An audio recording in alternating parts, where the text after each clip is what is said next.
Hi, everybody. Ezra Levant here at Rebel World Headquarters. We also have reporters across the country, and even our Australian bureau chief, Avi Yemini, is in Israel at the Gaza border, where Avi believes the land invasion will come as soon as tonight. Of course, it is already tonight in Israel. I think it's a 7-hour time zone difference.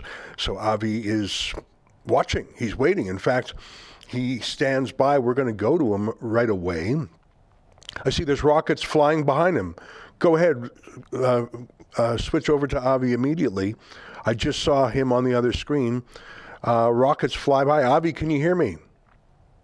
Yes, I can hear you, and I'm not sure if you guys caught that on for the viewers, but we are right here, and it is definitely picking up. Moments ago, we actually had to run for shelter because there's drones, Hamas drones that came here. And as we've experienced, they're actually carrying munitions, which they dropped right next to us at one of the checkpoints in the early days of this conflict. So things are certainly heating up on this border, Ezra, with the expected incursion into Gaza in just a matter of hours. All our sources are telling us that it is happening today. And in fact, Hamas just moments ago released 2 American hostages, which most people believe here that it's a stalling tactic, hoping the IDF doesn't actually go in tonight. All of them believe that's not going to work, Ezra. Thanks. We went through very quickly. We didn't properly introduce you because literally as I saw you on the preview screen, I saw 4 looked like rockets come by, and I wanted to capture that for viewers, but I think we missed it by a second. Just let's back up for 1 second. Tell us where you are exactly. I see the Israeli flags behind you. I see a tower of some sort. Where are you? How close are you to the border? And what is next to you? What's just outside the frame? Yeah, so we are right now the closest you can get to the Gaza border.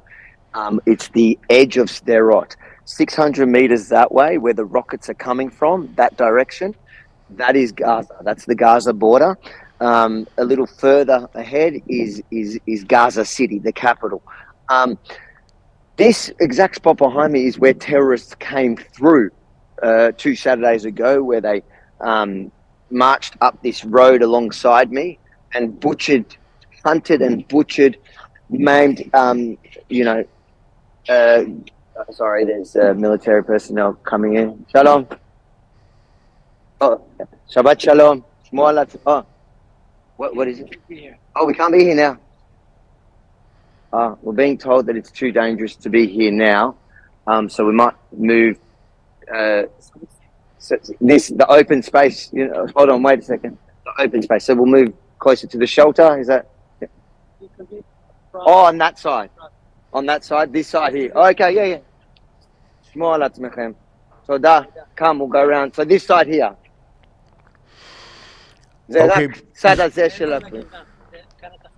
Okay. Okay. So they're just moving us along from this side of it. They're saying we're open to sniper targets. There's snipers obviously on the other side. You can see here. Hold on. We'll come around here. Ezra, I can hear you. Yeah, I can see you, and we can see you clearly, and the connection is excellent. So he's moving you for your own safety, sniper fire. I believe it, by the way. And yeah. We've just escaped drones here, so I would say there's and the thing you got to understand, Ezra. We'll go. Watch your back. Come here.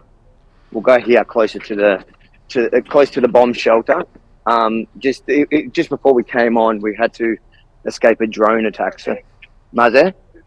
Yeah, all good. Thank you. The soldiers are here. They're happy for us to be here. They just don't.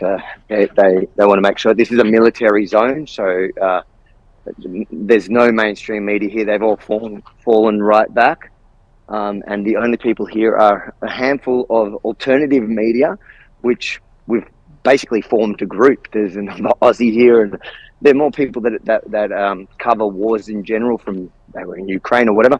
But we've really created a group to, there's some sort of protection in numbers, and really experienced guys. But the mainstream media has moved right away from here because it obviously is. This is the closest you can get to what we're going to see tonight. Wow. Well, you know what? I've told you this personally, but let me say it to you publicly. Your safety is paramount. There's no story that's worth getting shot over. So I know you will take care of yourself and our cameraman Benji as much as is possible in a war zone. I mean, you are in a war zone. Tell me what is expected. I have this terrible question, which is Gaza is a very dense urban environment. There are some fields and whatnot, but I fear that door-to-door, apartment building to apartment building, urban combat is not well suited to tanks. F-35 jets are the most modern fighter jets in the world. Israel has them. That doesn't help you when you're going door to door. Hamas has had 18 years where they have had total control of Gaza. They have tunnels, they have booby traps, they have snipers, as you were just warned about.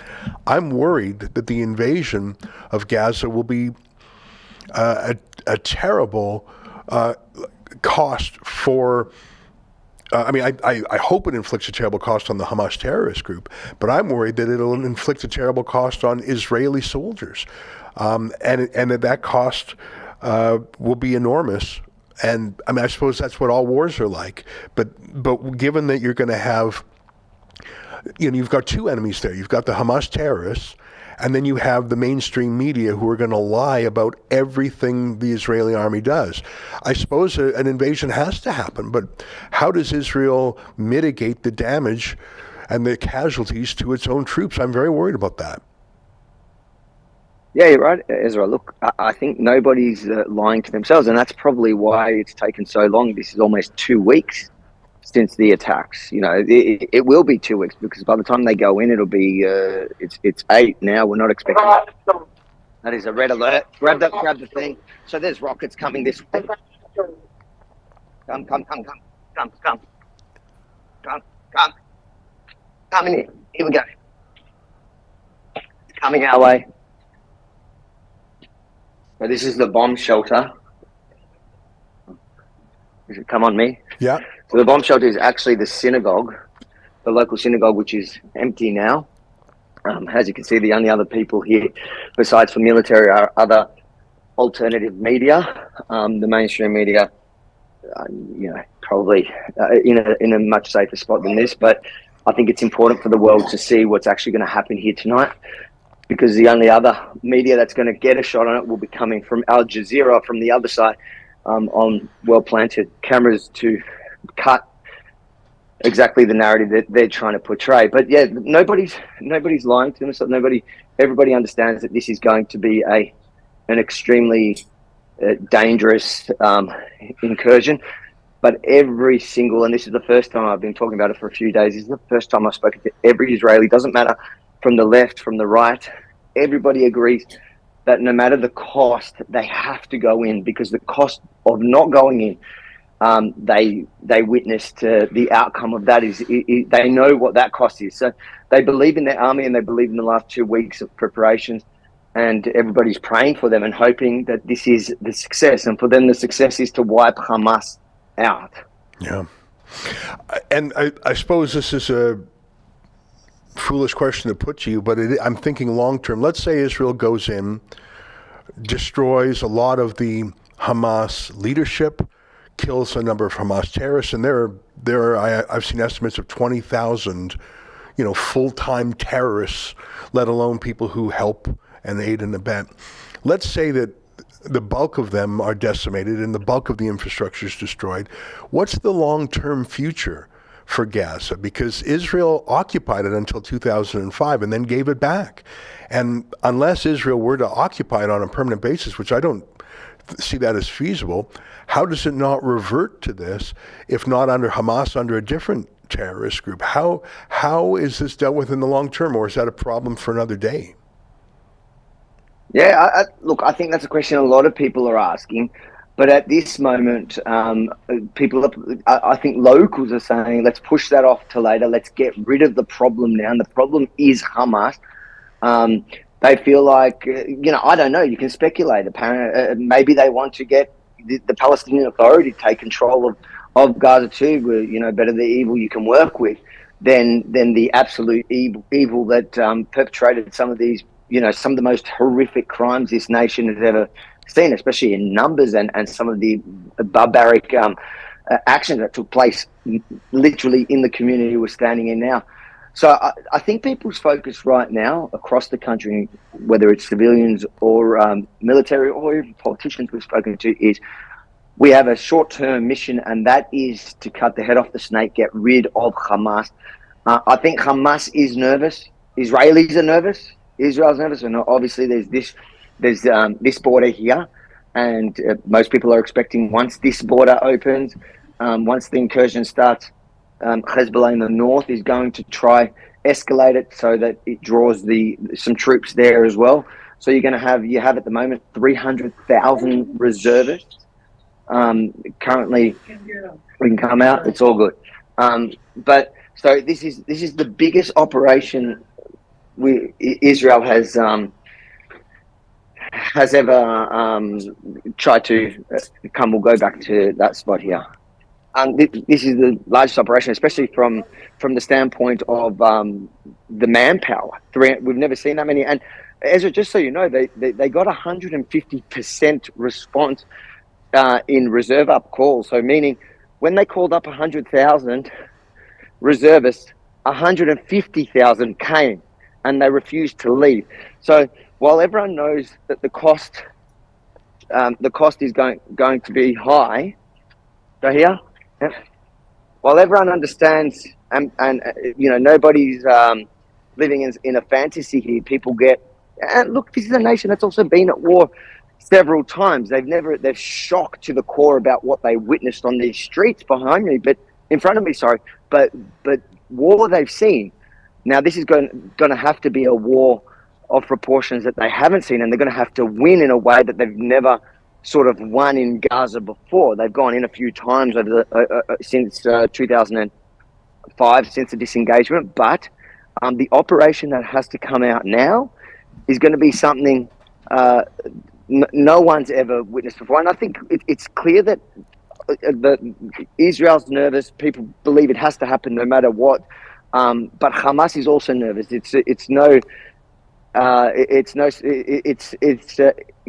shock that they've released 2 hostages hours before it's rumored that Israel's going in. I believe that they're trying to stall, and most people here, most of the soldiers obviously talking to us off the record are saying it's a stalling tactic that won't work, because there is no way the government cannot go in now, even from a political perspective, because absolutely every single Israeli we speak to, everyone across the board, is saying that they need to enter Gaza and clear it out. Yeah. Now, you use the analogy of cutting the head off the snake, and I think that's a good one.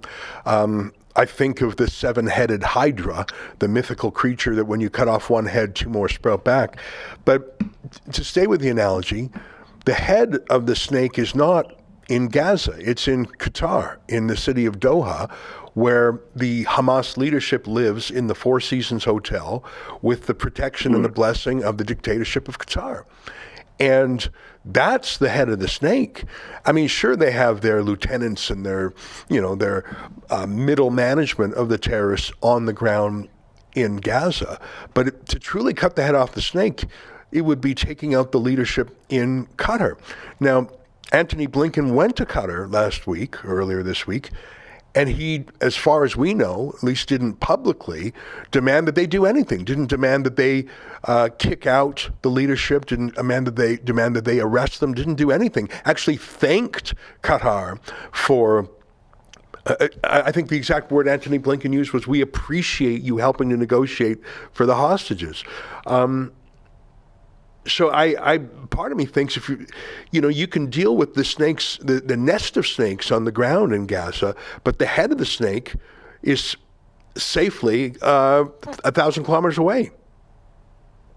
Look, I agree with you. Although I think if you take out all his foot soldiers, how valuable is he going to become to Qatar? He'll probably become a bargaining chip, which they'll throw under the bus as fast as they. Like I see that his power is only as long as he actually rules this place. So I understand what you're saying, and I agree. But I think going into Qatar and doing that is probably more dangerous for regional security and safety than dealing with the problem here in the backyard, which the IDF can do, and like you said, at most likely a very high price. Now, the U.S. has the largest warship ever built. Their most modern aircraft carriers just off the shore there, and I'm not sure if the second aircraft carrier is yet in position, but if not, it will be shortly. That's an enormous proportion of the U.S. aircraft carrier fleet, and those are the carriers themselves, and they're accompanied by a variety of other support ships, missile launching ships, missile defense ships. One of those U.S. ships was attacked by various drones by the Iran-backed Houthis in Yemen, apparently. What is the purpose of those aircraft carriers, do you think? Do you think it's to dissuade Hezbollah from firing 100,000 missiles into Israel, and how would they dissuade them? I mean, do you think that those aircraft will be deployed? I can't imagine them being deployed over Gaza. What will those aircraft carriers do? Yeah, look, I can't imagine them being deployed either over Gaza or even potentially Lebanon. If anything, I think they're there to persuade, to stop any, as a show of strength, to deter the real backer to all this, the inciter to all this, Iran, and it's a show of force to say to anyone that wants to step in and use this as an opportunity to grow this into something bigger and beyond the self-defense, Israel's right to self-defense, that the Americans are there and ready, and they're not going to do what they did in Ukraine, and they're actually going to step up and stand up. And at the end of the day, you got to give credit where credit is due. I don't think you need boots on the ground here. No one's calling for boots on the ground, but I think if America wants to rockets behind us, America wants to show that they are actually the all-powerful that Biden claims they are. They're going to actually have to show that by standing by their allies, like their allies stand by them or have stood by them forever. Mm-hmm. So, tell me what you're hearing and what you're seeing behind you. I saw a bit of a flicker of light, so you're saying that there's more rockets from Gaza? Come on, we've got to go in. Come on, okay. We've got to go. This is what it's like here at the moment. So I think that there's rockets in there and artillery being returning fire, but that's what it's like at the moment, and it's really, we've been in this area for a couple of days now, really watching it, and it's certainly escalating. So it is preparing. It's been a guessing game for all of us, including the soldiers on the ground. But I dare say we are hours away from the ground incursion.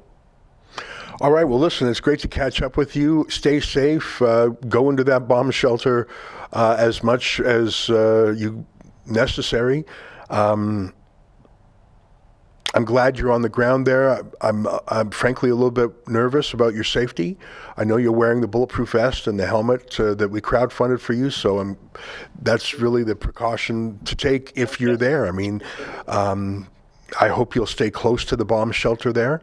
And I don't think you should go into Gaza. I don't think you were planning on doing that. Is there anything else you're hearing or you want to say? Oh, no, that's it. I just want to thank all the viewers who have supported us and made this possible. Everything from the helmets to the vests to the flights to the accommodation and everything. Yeah, so anybody that wants to watch and follow along from the front line in real time, the URL, probably put it on the screen there, truthaboutthewar.com. And thank you. It's I can see the internet has followed the mainstream media in denouncing Israel, even when nobody else would accept the horrific kind of attacks that Israel faced only 2 weeks ago. I remember, Ezra, when you called me, when we spoke about me doing this mission, I said to you, I give Israel 2 days, because the whole world, roughly everybody, was shocked by the images we witnessed of terrorists marching into civilian populations, going house to house, butchering people. And as the days came through, we heard worse and worse testimony and footage of the barbaric acts, from the raping of women, the beheading of children, all these the burning of families alive. Nobody else would accept it, but I told you at the time that the media will give Israel probably a 2-day, 3-day window. And that's why we need to get here, because in the world, including everybody on Twitter, everybody on Facebook, and my feeds are full of, people that are in the safety of their home, who are, obviously watching too much of the mainstream media, not getting the other side of the story, that are basically denouncing Israel for exercising their right that you would want your country to exercise if somebody invaded your country and killed your family, raped your daughter, kidnapped some. So I appreciate all the viewers that help make this possible at thetruthaboutthewar.com. Obviously, we can't do it without them. Yeah. Well, thank you very much. And thanks to Benji, your courageous cameraman. And I know that he has vest and helmet as well. And we see him in some of the clips that you send, and he's doing a great job too. So the both of you, please stay safe. And we'll look forward to the updates as you post them, either directly to Twitter, or we do have that compilation page, thetruthaboutthewar.com. And if you want to chip in to help cover Avi's costs, including the costs of his protection, you can do that at that website. Stay safe, my friend, and thanks for the update. Thank you, Ezra. All right, there you have it. Avi Yemini, our chief Australian correspondent, who has been in Israel this past week or so, and it's his belief, based on his sources and the chatter he hears, that the ground invasion of Gaza will happen tonight. And it's already almost 8:30 p.m. in Israel, if I have my time zones correct. I don't know if we recorded it, but literally in the moments before we started that segment, I have a screen in front of me of the different images, and we were going to go to that feed, and I saw several rockets being fired. I don't know if we captured that on a recording, but that was quite something. And you could see and hear some of the other noise in the background, skirmishes before what is expected to be the main invasion. And I saw a tweet confirming what Avi said, that Hamas has apparently released 2 Americans. I understand that there are actually dozens of Americans. I'm not sure why they're called detainees, as if they were lawfully arrested. They're probably women or children. Hostages is probably a more accurate word, but I'll accept it. Hamas says it is releasing 2 American detainees held hostage since the October 7 terrorist attack, is the tweet that I see. All right, well, that's pretty sobering, and I am not a veteran. I'm not a soldier. I have never been in the armed forces. I don't know Israel's military situation intimately, but I'm quite worried that an invasion of an urban setting that is booby-trapped and tunneled and snipers, and likely has a lot of professional military advisors from Iran on the ground, and that although it's sort of a Mad Max style, low-tech army in some ways, they also have some very high-tech weapons from Iran and likely from China. And I think it was shown that the terrorists who invaded Israel for that horrible day 2 weeks ago, they actually had some American weapons, which likely came from what America left behind in Afghanistan. Incredibly, tens of thousands of weapons, thousands of vehicles, and even over 100 aircraft, including helicopters.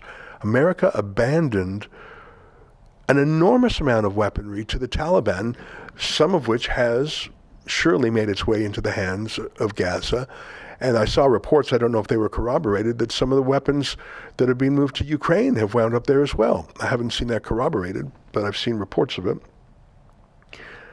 So I'm nervous about a trap. I think of the movie Stalingrad, which is based on the story of Stalingrad.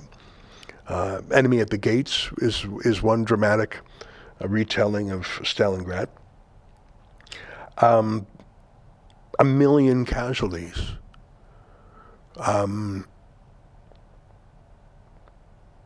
And I'm worried about that for several reasons. First of all, I'm worried about the casualties. Second of all, we know that Hamas uses Israeli civilians as targets and uses Palestinian civilians as human shields. They actually want or like when Palestinian civilians are killed because it's a PR victory for them. That's why they lied about the hospital strike. They claimed that it was an Israeli missile that hit the hospital. They claimed 500 dead. In fact, it was no Israeli strike. It was a Palestinian Islamic Jihad terrorist rocket that went astray. Thankfully, it did not have 500 dead. It exploded in the parking lot. But it was an enormous PR coup for Hamas because for 24 hours or 12 hours, they convinced the world's media Israel killed 500 civilians. And by the time the truth got its boots laced up, the lie had run around the world millions of times, including by so-called trusted media who claimed to double-check and fact-check and vet things. They didn't. They were the worst of it. I saw today, if you go to the New York Times Twitter homepage, just Twitter/NY Times, you'll see that Elon Musk, in a very cheeky way, has removed the verified symbol from the New York Times Twitter account. I mean, he's such a cheeky troublemaker in his own way. Isn't that quite something? You just put that back on the page, if you please. You can show this, but we can actually go to the New York Times. Just NY Times. Yeah, just show that. You'll see it. They do have their verified check back on. Okay. But their blue check, I think they had a yellow check. It's been changing throughout the day. Do you want to show what that doctor? Show that tweet just for a second. You'll see for a moment there, Elon Musk put a Pinocchio emoji. And then I checked it and there was nothing there. And then you just checked it and there's a blue. Like all morning, there's been this wrestle over what the icon will be next to the New York Times. I mean, you've got to hand it to Elon Musk. He's very funny. Hey, Olivia, I just tweeted a tweet about open source. How Twitter is an open source news network. Do you want to go there just for a second? It's just my own Twitter account. And I want to read from it just for a moment. Scroll down a little bit. Yeah, that one right there. Yeah, just open that up for a second. And I'll read a little bit of this. I'm not going to read the whole thing. Elon Musk himself commented on this, and I don't know this guy at all, Steven Sinofsky. He says, this thread below offers a view on why the media has had so much difficulty with the news yesterday compared to the way online worked. It is an important perspective that I wanted to build on. It should not come as a surprise that the competitor to the media yesterday is also called open source. OS News has all the properties of open source that we are familiar with from software. That means all the benefits. It also means all the negatives as viewed by incumbents. Much like proprietary software, the flagship media outlets view news gathering through the lens of proprietary source. Only in this case, the source generally means access to people, information, data that is not available to lay people. Since the post-Watergate era, reporting has meant knocking on doors, cold calling, and most of all, having relationships with established sources and experts on topics. Conversely, these established sources and experts rely on these relationships to spoon out information and views in an effort to shape a narrative. This is a routine process game that has only become more institutionalized. So what he's saying is, the legacy media has their sources, but the sources run the legacy media as much as the other way around. Let me keep reading just a little bit more. I'll skip down a little bit. In the past, before open source, stories would run, information would be provided by sources close to whatever was happening in the world, and then that was the established narrative. In today's world, it's not just that everyone anywhere can post their thoughts, personal experiences, videos, photos, or anything that may or may not contribute. It is also there's a community of people willing to test the veracity of that information, and then there's a community willing to compare the results of those tests and so on. It becomes essentially impossible for the news to be defined by a private conversation between a well-placed source and a reporter. I won't read too much more, but I think this is interesting. It's looking at Twitter as open source versus the New York Times, say, as proprietary, if you know the difference. This reality extends even further to the vast array of sensors from satellite imagery to maps, witness recordings, historical information and records, and an incredible collection of data sources, many provided by the government itself. These sources provide more inputs to a wide-ranging community testing the validity of stories. Finally, add to this that there often are true experts on events that are no longer bound by organizations involved who are willing to lend their opinions. So scroll down just a little. I don't want to read all of it. I don't want to go on too long. A little bit more. Some long for the days of the 6 p.m. newscast. This is most certainly a rose-colored view of the past. Those who recall this era remember being soothed by the packaging of the news. In hindsight, what we were watching was not a careful synthesis of fact-check news, but the opinions and interpretations of a small number of people with very limited expertise and even more limited information. It is only events like weapons of mass destruction and others recently that have shown the limits of this process in the face of modern information data analysis.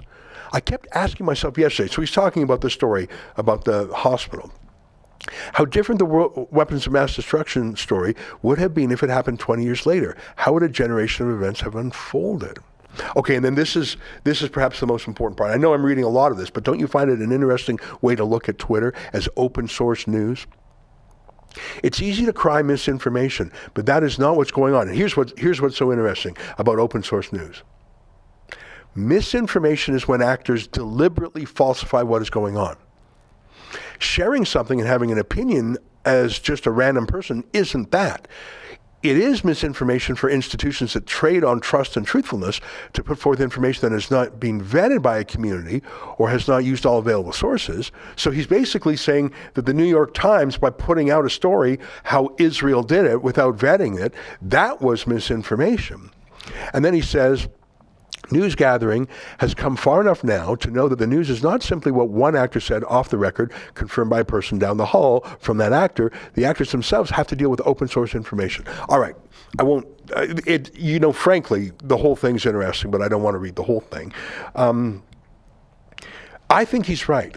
And he makes the point that incumbents like the New York Times don't like this open source competitor. Because if you can do the news faster, better, more interesting than the New York Times, you're a threat to them two ways. First of all, people are going to go to Twitter for the news instead of going to the New York Times. Second of all, they're going to expose the New York Times as a bunch of liars. So those are two reasons why incumbents don't like open source.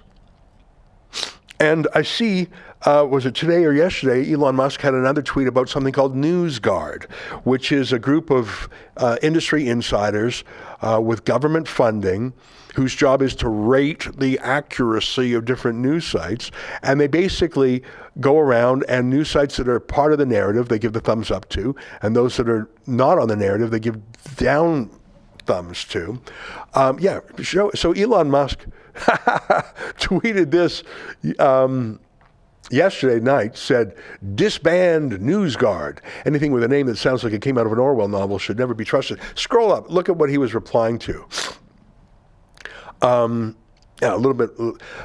So it's a bit of a back and forth here. Elon, for your provision, Jimmy Wales advises NewsGuard, which is knee-deep in a plot to get governments to bankrupt alternative news.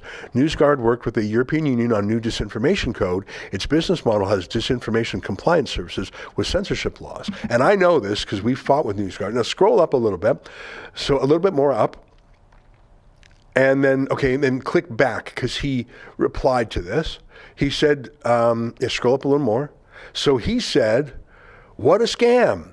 NewsGuard should be disbanded immediately. And then Wayne Dupree weighed in about how NewsGuard targeted him. He's a black conservative. And then Elon Musk replied, disband NewsGuard. Anything with the name should never be trusted. So it's a whole back and forth. And I think I saw Tim Pool in the conversation as well. Can you click that back? Oh, there it is. NewsGuard gave us a strike because we ran 5 stories out of nearly 5,000 that quoted Trump. They claimed that reporting on Trump's statements was irresponsible because we should be fact-checking him instead, and Trump was wrong. They now claim we don't correct errors because we didn't respond to their false claims last month. The, quote, nutrition label they wrote contained so many errors, they had to repeatedly correct it and have refused to correct additional false statements while claiming we don't correct errors despite doing all the time. Meanwhile, Wall Street Journal, New York Times, and more ran fake stories out of Gaza and get 100%. And that's exactly right. NewsGuard, and it's an atrocious name, isn't it? They basically are opinion moderators. And that's what YouTube did to us. YouTube did it and NewsGuard did it. If we report on someone they don't like, Donald Trump, a vaccine skeptic, they say you didn't rebut them. You didn't fact check Donald Trump. You didn't fact check the, well, we're reporting what they said, and we may or may not report this or that or this other source, but reporting on what Donald Trump has to say is not the same as saying it. You're in the news business. Someone says something, you report on it accurately. You can have an opinion as to whether or not it's right, but simply reporting on people that NewsGuard and YouTube don't like is not an error. That is not a factual error. It is not factually incorrect to say, hey guys, Donald Trump made this statement today. Now, Donald Trump's statement might be factually incorrect, so fact check him.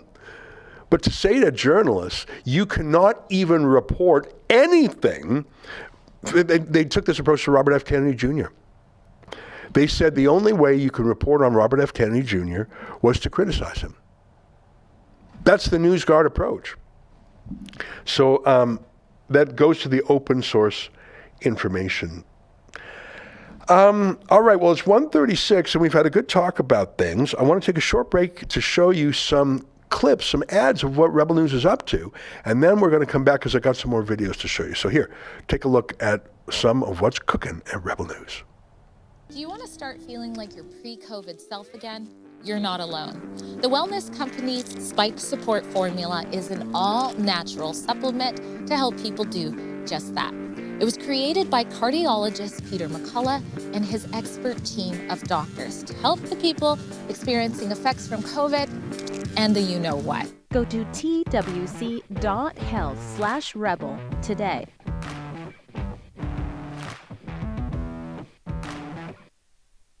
I'm Dr. Peter McCullough. After years, I'm finally coming to Canada. I'm a practicing internist and cardiologist. I've trained in epidemiology. The FDA wanted to block the Pfizer dossier for 55 years. 50% of the lives at that time could have been saved. We were at about 250,000 deaths. Red Deer, Thursday, November 9th.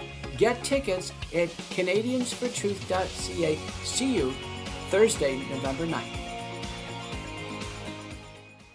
Hey, Ben Shapiro here. This November, the Wilberforce Project is bringing me to Canada. If you want to fight the woke machine destroying families, join me in Calgary for my talk, hosted by the Wilberforce Project. Go to benshapirolive.ca for info and tickets.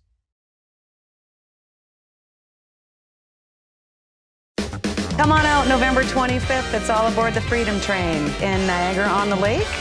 You can check Rebel News for updates and also the Freedom Passport site. Tamara Leach, who led the Truckers Convoy, will be sharing the stage with some of the finest international recording artists, like the Chops Horns from New York City, who's played with Alicia Keys, Stevie Wonder, the Rolling Stones, and many more. Plus New World Sun, just off a European tour, and the legendary R&B master, Leroy Emanuel. Get on the Freedom Train with Tamara Leach. Saturday, November 25th at Niagara-on-the-Lake Central Community Center, 680 York Road. Get your tickets today at freedompassport.ca. The Freedom Train is coming. Know your rights. Know your freedoms. Oh, hey there. Welcome back. Let's add, in the future, an ad for our cruise. You know, I want to tell you that Rebel News does events. We've got Rebel News Live, which is coming up next month in Calgary. Do we have an ad for that? Because we want to show that ad for sure. Got a lot of events. We're promoting Ben Shapiro's visit, but that's not a Rebel event per se. We're promoting the concert with Tamara Leach. That's going to be super fun, but that's not a Rebel event per se. But we do have some actual Rebel events. We've got what we call Rebel News Live, which is a full day in Calgary, all sorts of speakers. For example, Billboard Chris is going to be there. Sheila Gunn Reid, I'll be there. I don't have the list off the top of my head. Some of our friends from True North will be there, Harrison Faulkner. I just don't have the list off the top of my head, but I think we have an ad on standby for that. And then we have a cruise. Did we play a cruise ad? We have a cruise ad. So we're sailing into the Caribbean in March of 2024, and Tamara Leach will be our special guest on that one. So here, take a quick look at this ad. I just want to show you some other stuff we've got going on. Take a look. It's summertime now, but the cold Canadian winter will be here soon enough. So I am planning a week-long Caribbean cruise in March with your favorite Rebel News personalities, including myself, Sheila Gunn Reid, Alexa Lavoie, David Menzies, and many more, plus the Woman of the Year, Tamara Leach. Want to come with us? We're going to sail out of Fort Lauderdale, Florida on March 23rd. Our first stop will be the beautiful Half Moon Key in the Bahamas, then on to Ocho Rios, Jamaica, then the Cayman Islands, and finally Cozumel, Mexico. Talk about a great winter getaway. It's going to be beautiful and relaxing and a little bit luxurious. We're going on Holland America Line, so you know it's going to be good. But the real fun is that we're bringing some of the most interesting thinkers and doers on the cruise with us for a series of special Rebel News only events on the cruise ship when we're at sea, including panel discussions where you can get intimate and interactive with some of the smartest public policy minds around. It's not just Rebel News staff, it's newsmakers we love to interview on our shows. That's what makes this cruise so special. Over the course of the week, you'll have countless opportunities to talk one-on-one with your favorite Rebel News personalities in a casual setting. We'll have private Rebel News only receptions and a series of panel discussions with a question and answer session where you can really dig into the issues. And this is my favorite part. Every night, we're going to have dinner together and we're going to rotate tables at dinner each night. So you'll be with a different Rebel celebrity every night and your fellow Rebel enthusiasts. So, for example, one night you'll have dinner with me. The next night you'll have dinner at Tamara Leach's table, and so on. How much fun is that? I can hardly wait. If you like cruising already, well, this is truly something unique. And if you've never been on a cruise ship before, this is the perfect way to start with a group of like-minded rebels from coast to coast. You can find out all the details, including the different cabin prices, at rebelnewscruise.com. I know you're going to look back on it as the vacation of a lifetime. We've reserved a limited number of Rebel News cabins, so book yours today at rebelnewscruise.com. We'll see you there. Oh, there you go. Thanks very much for playing that, Olivia. So that's going to be good. And, those cruises are so much fun. It's a real cruise. When you're in a port, you go ashore and you do whatever. Your time is your own. But when the ship's at sea, the boring part, that's when we have those seminars. We take over the ship's theater, we have a Q&A session, and that's going to be great. Oh, and we have dinner together every night, so every night you sit with a new celeb. That's going to be great. So back to the news. It was quite something to see Avi there, and just even in our chat, he had to go several times into the bomb shelter. And by the way, in Sderot, which I've been to, which is right near the Gaza border, they have hundreds of bomb shelters just around town because it's so close to Gaza. They only have seconds before they have to run into this bomb shelter or that bomb shelter. For example, every bus stop is sort of a kind of a bomb shelter. They build it enclosed so you can duck in there. So I really hope he's okay. There is literally no video that is worth getting hurt over.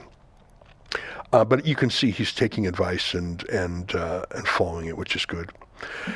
I want to show you something that I saw earlier today it irritates me. Irritates the wrong word. It makes me afraid for Canada. We talk about this war, and it's interesting because there's a lot of things about it that are interesting. I mean, it was an attack on Israel that was sort of like a 9/11 attack, a sneak attack, barbaric, targeting citizens, had a massive death toll. 1,400 dead, something like that, 200 hostages in Gaza. The hostages is just so barbaric. The torture before they killed people. And the fact that they're boasting about it's truly, it's even worse than the Nazis in that way, because they downplayed what they were doing. Even to this day, The Nazis claim, oh, no, they're Holocaust deniers.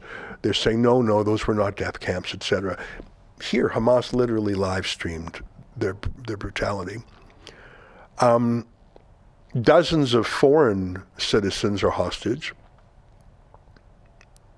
It's, I fear, a domino falling that could make other regional dominoes fall. Iran backs both Hamas in Gaza and Hezbollah in the north. Iran itself is building a nuclear bomb.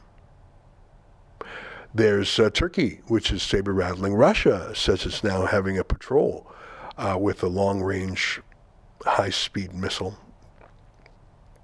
A lot of terrible things are happening.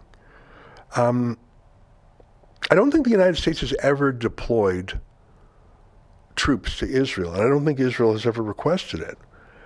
And so it's not like other ground deployments. Israel's not in NATO. So if Israel is attacked, it doesn't have the same legal imperative that America and Canada respond as if they were attacked. Article, I think it's 5 of the NATO treaty says all for one and one for all. If any country is attacked, all the rest have to respond. Israel's not in NATO. I don't believe Canada gives any aid to Israel. So, and certainly the idea of Canadian troops is a non-starter. I don't even think, Canada has a few troops in Latvia or something, but we don't have anything to offer anyways. My point is that it affects us as foreign affairs do. I feel like we're closer to World War III than at any time since the Cuban Missile Crisis. But as Avi says, Israel's been to war before and there will be casualties, but the country's united and they have to do what they have to do for themselves. And I think he's right. But what scares me as a Canadian is what's happening in our country. In our country of Canada. Because you have Nazi-style rallies on the street where people are saying, in various degrees of plain language or coded language, they're saying the same things as Hamas. They're saying, kill the Jews, from the river to the sea, kill the Jews. Sometimes they're actually saying those words. Sometimes they're literally flying the flags of banned terrorist groups.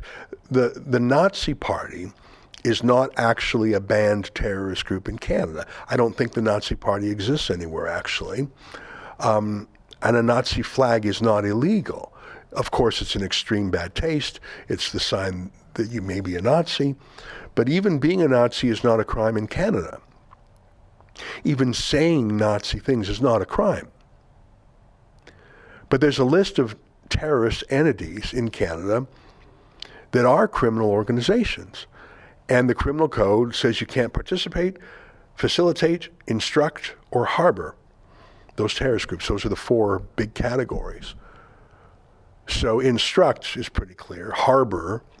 But when you take a terrorist flag to a terrorist rally to praise the terrorist group and support the terrorists, are you participating? Are you facilitating? Here's a guy with a flag of a terrorist group, and he's not hiding his identity. He's proud of what he's doing, and he just happened to have that flag kicking around. Who has that flag? That flag's not easy to get. And there was another flag in Mississauga, a Taliban flag. Who is in Canada with a Taliban flag? And what else are they doing? Imagine the brazenness of showing up in public with your Taliban flag because you think now is the time. Yeah, there it is there. That's a big Yukon XL. That person's trying to block cameras. Trying to block the filming. That lady was trying to block the filming for a second. One of the people in the trucks has their face covered. Oh yeah, they're bringing out the umbrella to try and block people from filming. Yeah, that's an Antifa protester. Antifa has allied with Hamas to stop things from being filmed. That's their tactic. Yeah, so that's what worries me, because Canada is not used to terrorists. In the phrase of Senator Dandurand 100 years ago, we're a fireproof house far away from flammable materials. We haven't had a tough day in our lives. I mean, I suppose there was the War of 1812, but okay, in the last 2 centuries, we have not had a war. Yes, we did send soldiers to World War I and World War II and the Boer War, actually, and Korea. And we did send troops to Afghanistan, it's true, and we have peacekeepers. We used to have peacekeepers around the world. We don't have too many these days. But our home and native land has been peaceful. There's never been a war in Calgary or Vancouver or Edmonton or Winnipeg. I mean, there was, I suppose, the Riel Rebellion.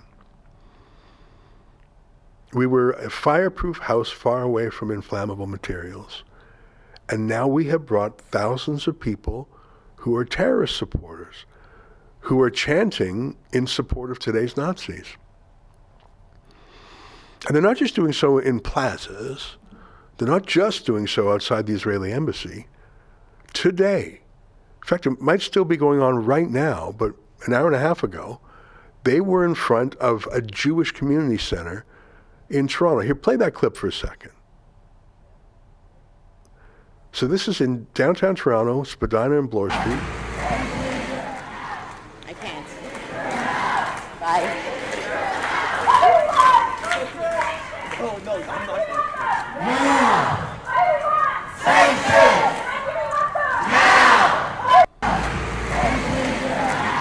I can't. Bye. Oh, no, I'm not.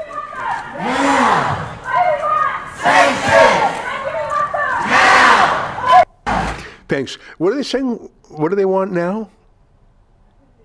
I couldn't make it out. But those are pro-Hamas supporters. I didn't hear that chant. And that is right outside the Miles Nadal Jewish Community Center in downtown Toronto, or Midtown, I guess it might be called, Spadina and Bloor. It is not an Israeli asset. It is not an embassy. It's a Jewish center, but it's open to every Torontonian. It's like the YMCA. That stands for the Young Men's Christian Association. But you don't have to be Christian to go to the YMCA. There's a gym there, there's swimming pools, there's meeting rooms, there's a restaurant, it's a community center. There's a kindergarten there, I think there's a daycare there. There are some Jewish things there, that's for sure. You don't have to be Jewish to go there. They're protesting there because it's Jewish, not because it's Israeli. It's not Israeli at all. Miles Nadal is a Canadian. I forget who he is. I think he was some donor. I'm just going to Google his name. A Canadian-born international entrepreneur. You can go to milesnadal.com.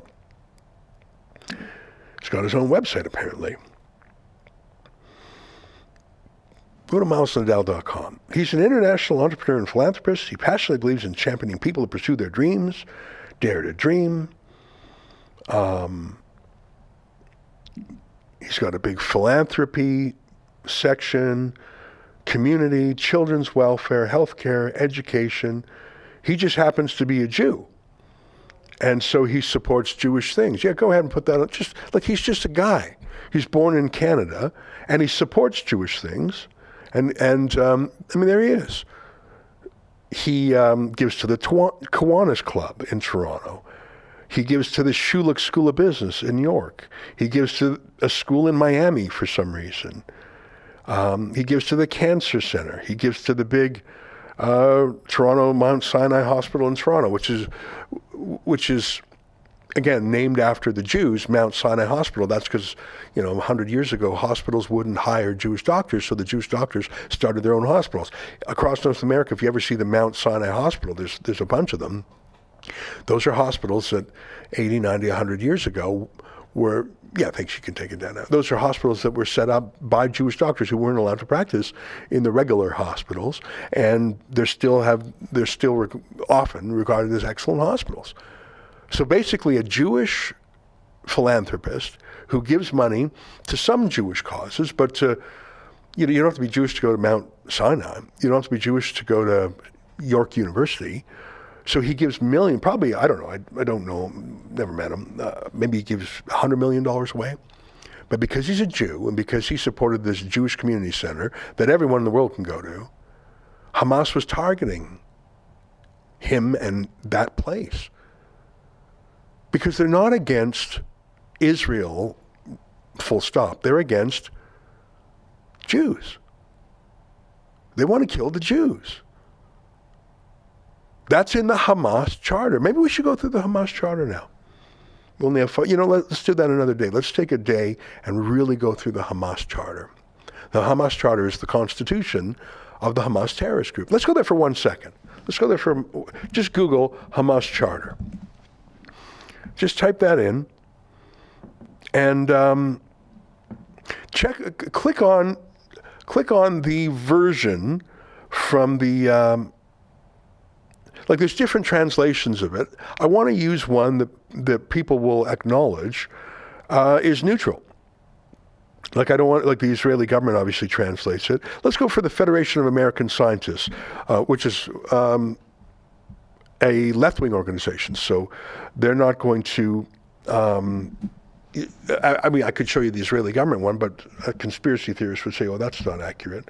So just do a word search. You can see the word search for the word Jew.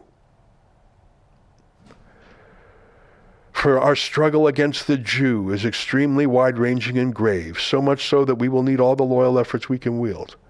There's 25 examples. Go to the next one. The time will not come until Muslims will fight the Jews and kill them, until the Jews hide behind rocks and trees. There is a Jew hiding behind me. Let's go to the next example. And the Jews will not be pleased with thee. They're not saying Israel, are they? In order to face the usurpation of Palestine by the Jews, we have no escape from raising the banner of jihad. This would require the propagation of Islamic consciousness among the masses on all local Arab and Islamic levels. The next one, the Nazism of the Jews does not skip women and children. The Jews occupied Holy Jerusalem in 1967. Israel, by virtue of being Jewish and of having a Jewish population, defies Islam and the Muslims. If you want a different translation, go find it yourself. My point is they're not hiding it. And so when Hamas, in fact, let's open that one more time. So there were 25 instances where the word Jew was there, but only 16 or 14 instances of the word Israel. Or, is America in there? No, America's not in there. And you don't have to go back to it. Yeah, close that off. So Hamas isn't hiding it. Remember the other day I read that piece by Harold Jacobson of The Independent, who was talking about the terror attack 20 years ago in Bali, when Islamic extremists, terrorists, killed a bunch of Australians at a nightclub in Bali, Indonesia. And all the liberals in the media said, oh, yeah, that's the one, choking in the stink of our own self-hatred. It was such a heavy-duty piece. I remember it 21 years later. And he basically said, how dare you change the rationale for these murders? The murderers themselves said they did it for their own reasons. How dare you supply your own reasons instead? Why not let them explain why they did what they did? And he said the worst form of this liberal reaction is to actually blame the victim, even if the victim is yourself. He said that was the incredible thing when he visited the death camp in Dachau. He said, you're confronted with so much evil against the Jews. To make the world make sense, you have to say, well, we must have done something to deserve this. We must have done something. And the Nazis had the concept of Selbsthass, self-hatred, where they said, look, even the Jews hate themselves, so surely they're evil. Harold Jacobson's point 21 years ago was, do not substitute your own rationale for what your murderers say they're doing. Hamas says 25 times they're out to kill the Jews. 25 times the word Jew appears in their charter. More than the word Israel does. They believe in killing Jews anywhere and everywhere. It's in their constitution. And Joe Biden just announced he's going to give $100 million to Hamas in Gaza. You might think I'm misspeaking there. Can you find that clip? Do you know the one I'm referring to?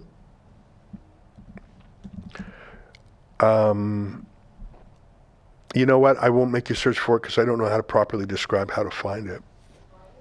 What's that? Yeah, sorry. It was a Biden spokesman on TV saying Gaza has made promises. You know, Hamas had made promises not to use the money or something. Biden, Hamas. I'm trying to find it. You know what? I need to describe it better for you. There was an official of the Biden administration who went on TV and said, well, they've promised not to use this new $100 million for terrorism. They promised. I'm not going to, I need a better description. I'll find it. But it's incredible that even now.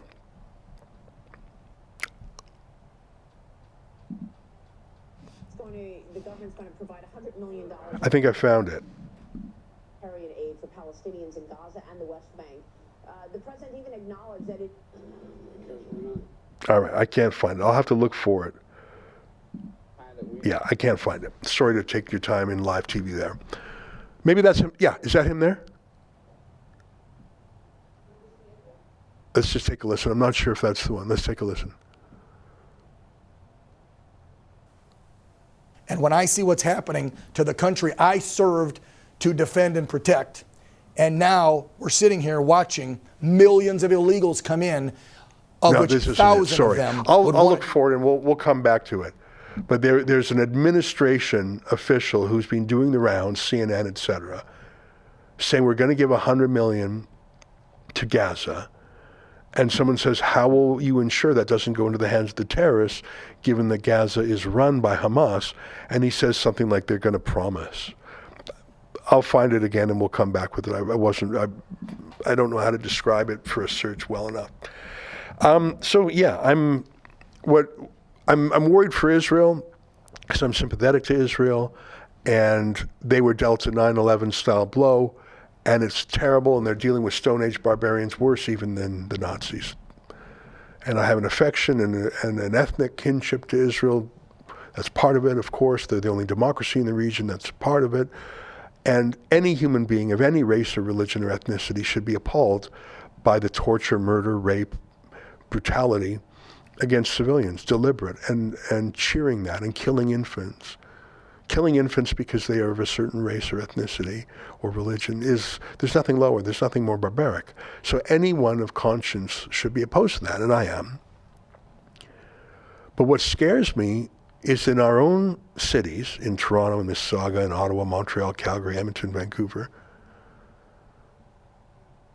you are seeing supporters of this new Nazism on the street chanting their support, not just at Israeli embassies, but at a Jewish kindergarten in downtown Toronto. And I checked, and that is in the district of Chrystia Freeland. Chrystia Freeland's district is called University Rosedale. And that Jewish community center is in the heart of her district. And not a word from her about it. Not a word.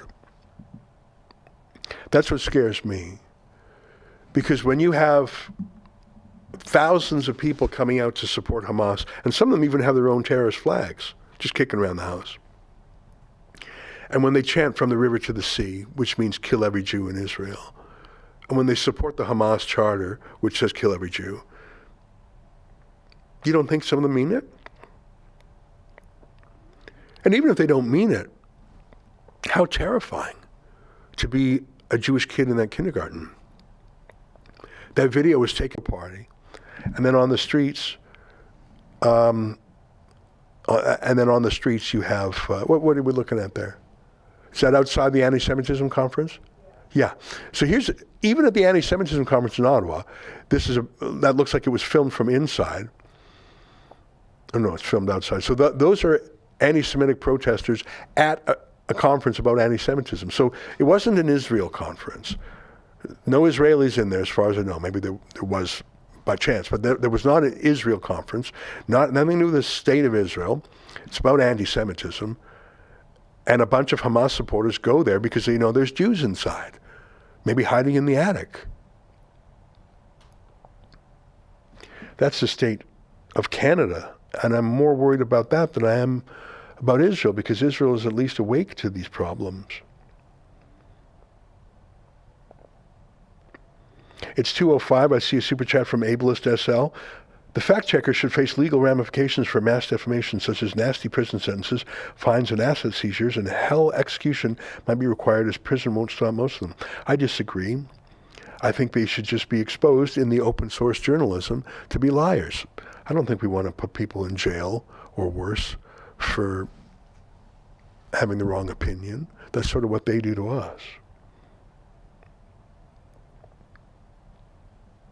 That's what I'm worried about. I think Avi actually made a tweet that captures some of these rockets being shot behind him.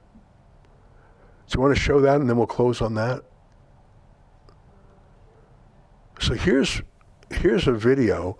I think this might have been what I saw just before we put him on the screen. Take a look. This is from Avi.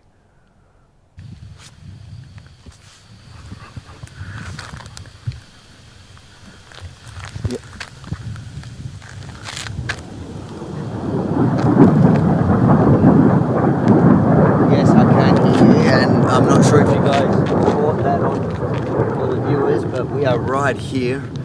And it is definitely picking up. Moments ago we actually had to run for shelter because there's drones, Hamas drones that came here, and as we've experienced, they're actually so I can see what happened there. Right next to us. That you can see the camera on the tripod that was filming Avi as we talked to him, and then our cameraman Benji had his cell phone camera going too, and those were the rockets that I saw just before we put Avi on the screen. What do you think of that? It's 2:07 Eastern Time. Thank you for joining me today for the live stream. On my show tonight, I'm going to go through Joe Biden's speech last night, which was incredibly disappointing, unpresidential, and exuded weakness. And you know the old saying, it's a meme. Find the meme if you can, Olivia. Let's see how quick you can find it. You know the one? Strong men make good times. Good times make weak men. Weak men make tough times. Tough times make strong men. It's a circle, isn't it? I was born in 1972. I'm 51 years old. And I grew up with a bit of a knowledge of not the previous generation, the boomers, but the one before that, the greatest generation, as it was dubbed. Ordinary people born 1915, 1910, 1920, who went by the million to save the world from Nazism and from Japanese imperialism, from Italian fascism. They went by the million and saved us. And do we have that? Yeah, put that. I mean, you've seen this meme many times in different ways. Hard times make strong men. Strong men create good times. Good times create weak men. Weak men create hard times. We are on the fourth cycle here. Weak men. Joe Biden, Justin Trudeau, Rishi Sunak, Emmanuel Macron. Weak men. Angela Merkel and now Schultz.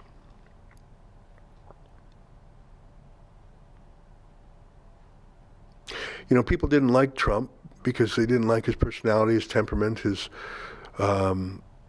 New York brashness, his mean nicknames, his mean tweets. And he offended them aesthetically. But he was a strong man who made good times. The bad guys were in retreat or were hiding. Russia didn't try anything in Ukraine. China didn't try anything in Taiwan. North Korea pulled in its claws. Israel and its Arab neighbors started to make peace. United Arab Emirates, Bahrain, Morocco, Sudan, even Saudi Arabia was warming up. He took out ISIS. He took out a top commander of Iran, Soleimani. The world was safer, freer, more prosperous, more peaceful, more secure, more stable, more certain. And under Biden, you can't even say under Biden. Does anyone think that Biden is running America? You cannot think that. You cannot. If you say you believe that, I don't believe you. If you believe that Joe Biden is running the United States of America, you are not a serious person. Now, the only thing that terrifies me more is, God forbid he were to pass away or resign for reasons of cognitive decline, or maybe he falls down the stairs again. Under the U.S. Constitution, there's an order of succession. And number 2 is Kamala Harris. Maybe the stupidest person ever to inhabit the office of vice president. I shouldn't say that categorically because I don't know a lot of vice presidents. You know, people made fun of Dan Quayle because he spelt a word wrong once. But I don't think he was that stupid. I think that just sort of stuck to him for the rest of his life. That was Bush's vice president, George Bush Sr. Third in line is the Speaker of the House of Representatives, who they're quarreling over in America right now. Oh well. Thanks for joining me. We're going to try and do our bit. What do you do in a crisis like that, like this? An ordinary person. What can an ordinary person do? Well, the very basic thing is what Solzhenitsyn said. I'm going to see if I can find a quote.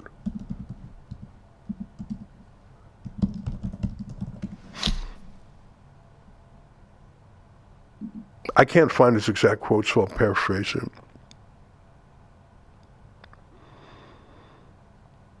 He said, "It's not up to you to fight, but at least don't let the evil flow through you. At least don't be part of it." I think that's something everyone can do.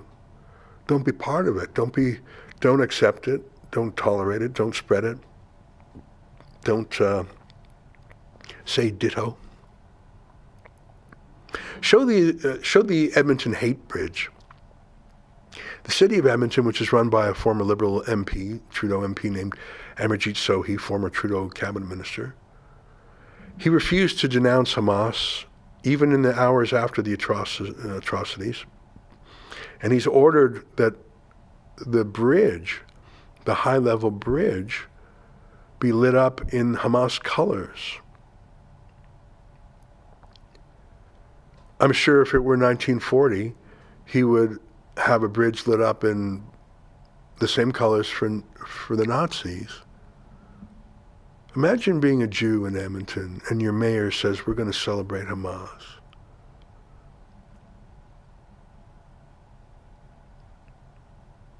It wasn't lit up for Israel. It didn't light up that bridge in support of the 1,400 who were massacred by the terrorists, as far as I know. If I'm wrong, correct me on that.